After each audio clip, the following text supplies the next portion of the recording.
What is up, guys? Welcome back to the channel, guys. We back here with something new that was recommended to me. I checked out a video about Britain and when it comes to slavery, and it was new news to me. I didn't know British was the first, I might as well say country that was trying to abolish slavery, and they were trying to get everybody on board, and everybody wasn't with that. So I had somebody comment and tell me they wanted me to check out The Hidden Truth Behind the End of Slavery by Thomas Sowell. I believe that's his last name. I might have got that wrong. Hopefully I didn't. Sowell.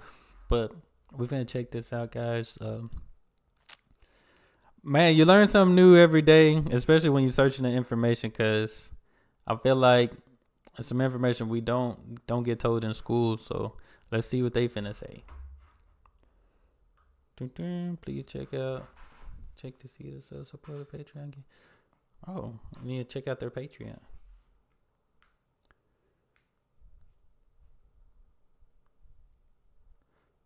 Take it from the book, Black Rednecks and White Liberals. Slavery was destroyed within the United States at staggering costs in blood and treasure, but the struggle was over within a few ghastly years of warfare. Nevertheless, the Civil War was the bloodiest war ever fought in the Western Hemisphere, and more Americans were killed in that war than in any other war in the country's history. Dang. But this was a highly atypical, indeed unique, way to end slavery. In most of the rest of the world, unremitting efforts to destroy the institution of slavery went on for more than a century, on 1,000 shifting fronts, and in the face of determined and ingenious efforts to continue the trade in human beings. Within the British Empire, the abolition of slavery was accompanied by the payment of compensation to slave owners for what was legally the confiscation of their property. This cost the British government £20 million, a huge sum in the 19th century, about 5% of the nation's annual output. A similar plan to have the federal government of the United States buy up the slaves and then set them free was proposed in Congress, but was never implemented. The costs of emancipating the millions of slaves in the United States would have been more than half the annual national output, but still less than the economic costs of the Civil War, quite aside from the cost in blood and lives and a legacy of lasting bitterness in the South, growing out of its defeat and the widespread destruction it suffered during that conflict. While the British could simply abolish slavery in their Western Hemisphere colonies, they faced a more daunting and longer-lasting task of patrolling the Atlantic off the coast of Africa in order to prevent slave ships of various nationalities from continuing to supply slaves illegally. And see, they was talking about that in the other video, how like Africa, they was cool with it. They was cool, and they was okay with the idea because of the wealth it was bringing. And to think, I didn't even know they was still doing this stuff illegally. That's crazy. Even during the Napoleonic Wars, Britain continued to keep some of its warships on patrol off West Africa. Moreover, such patrols likewise tried to interdict the shipments of slaves from East Africa through the Indian Ocean, the Red Sea, and the Persian Gulf. Brazil capitulated to British demands that it end its slave trade after being publicly humiliated by British warships that seized and destroyed slave ships within Brazil's own waters. I heard they were In doing 1873, two British cruisers appeared off the coast of Zanzibar and threatened to blockade the island unless the slave market there shut down. It was shut down. Immediately, huh? It would be hard to think of any other crusade pursued so relentlessly for so long by any nation at such mounting costs without any economic or other tangible benefit to itself. These costs included bribes paid to Spain and Portugal to get their cooperation with the effort to stop the international slave trade, and the costs of maintaining naval patrols and of resettling freed slaves, not to mention dangerous frictions with France and the United States, among I feel like this would have been a reason for them to say the British are coming. The British are coming. other countries. Captains of British warships who detained vessels suspected of carrying slaves were legally liable if those vessels turned out to have no slaves on board. The human costs were also large. The heavy drain, physical and mental, in keeping squadrons on the East African coast was reflected in the loss of 282 officers and men in the 10 years 1875 to 1885. And this did not include those invalidated home. Naval personnel, racked by fever, sunstroke, and dysentery, were forced to retire prematurely and live on a small pittance. The cost of upkeep of the squadron over the 20 years prior to 1890 was estimated at 4 million sterling, and this did not take into account the large amount of work imposed on consular and judicial staff at Zanzibar in trying cases and dealing with reports, etc. Even so, the results were slow in coming. More streamlined slave ships were designed in hopes of being able to outrun the ships of the Royal Navy in the Atlantic. Nevertheless, the dogged persistence of the British eventually reduced the shipment of slaves across the Atlantic and across the waters of the Islamic world. That's crazy. So their solution was basically, let's get some faster ships out here so we don't get caught. That's what I'm telling you. I said this in the last video too, man. That money make you do some crazy things. Money make you do some unbelievable things. For the money, we're going to find another ways to get this money. Although the French flag was for many years widely used as protection from the boarding of ships on the high seas by the British Navy, even by slave traders who were neither French nor authorized to fly the French flag. Wow. Eventually, France itself turned against slavery, outlawed the institution, and sent some of its own warships to patrol the Atlantic off the coast of Africa to intercept and deter the shipment of slaves to the Western Hemisphere. The American flag was likewise so used, and the United States, like France, eventually turned against the slave trade and sent warships to join the Atlantic patrols to interdict slave shipments. Wow. So now they misusing other countries. That is wild. Warships to join the Atlantic patrols to interdict slave shipments. Although by 1860, the Atlantic slave trade had been effectively stopped, the slave trade from East Africa across the Indian Ocean, the Red Sea, and the Persian Gulf took longer to be reduced significantly. Off the east coast of Africa, smaller Arab vessels called dhows hugged the coastlines in waters too shallow for the British warships to enter. Oh, wow. One British commodore estimated that he captured one dhow for every 8 that escaped.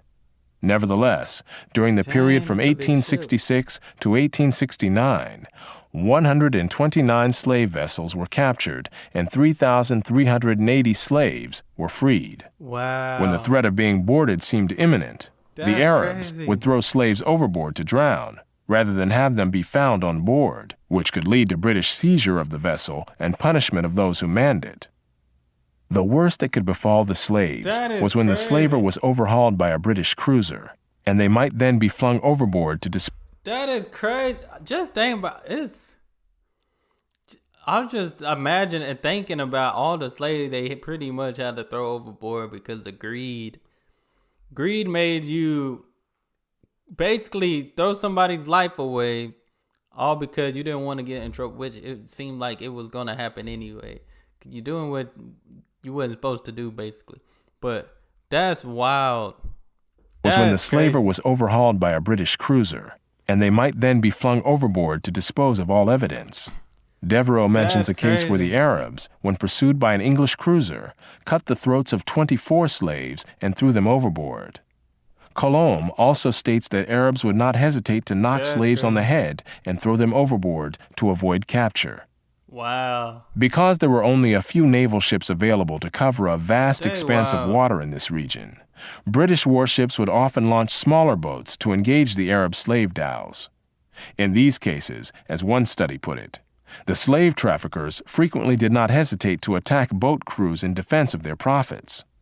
Battles between the Arabs' vessels and the smaller British craft were especially likely when the larger ships that launched them were too far away to reach the scene in time to join the battle. In other cases, the Arabs fled even from the smaller British vessels. An episode in 1866 was typical. On 26 April 1866, the Penguin set out after a dhow and fired several shots in an effort to make the crew come to. When the dhow failed to lower its sail, Gartorth felt certain that she was a slaver and ceased firing for the sake of the slaves on board. However, he managed to close with the dhow, which then made for the rocks through a heavy surf. By the time the ship's boats could be lowered to follow, the Arab crew had fled, but the pounding surf made any attempt by the slavers to salvage the human cargo too dangerous. To their horror, the boat crew found that they too could not reach the dhow, which was rapidly filling with water, drowning the slaves. The boat officer decided that he could not risk coming in close to the dhow, but several of the crewmen of the cutter recklessly dived in and swam through the surf to the dhow. In a remarkable display of courage, the sailors managed to bring 28 of the slaves back to the boat. Dang. But the dhow appeared to have had more than 200 slaves on board, and most died in the pounding waves. That's crap. At least there were people like really like fighting to get something done to end slavery, but that's over 200 and was only able to save 20. That is different. Like, that takes a lot of courage. That takes a lot of courage, man. In another episode, the Arabs' ruthlessness toward the slaves was further revealed. When the Daphne's cutter captured a dhow with 156 slaves on board, many were found to be in the final stages of starvation and dysentery. One woman was brought out of the dhow with a month-old infant in her arms. The baby's forehead was crushed, and when she was asked how the injury had happened, she explained to the ship's interpreter that as the boat came alongside, the baby began to cry. One of the dhowmen, fearing that the sailors would hear the cries, picked up a stone and crushed the child's head. This was not a unique act. That's British wild. missionary and explorer David Livingstone.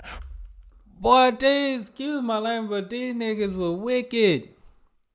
That's wickedness. Related a similar incident on land. One woman, who was unable to carry both her load and young child, had the child taken from her and saw its brains dashed out on a stone. Dr. Livingstone also reported having nightmares for weeks after encountering Arab slave traders and their victims. Not only was this Christian missionary shocked by the brutality of the Arab slave traders, so was Muhammad Ali, the ruler of Egypt, who was a battle-hardened military commander. Muhammad Ali? None of this means that the horrors of the transatlantic slave trade should be ignored, downplayed, or excused, nor have they been. A vast literature has detailed the vile conditions under which slaves from Africa lived and died during their voyages to the Western Hemisphere.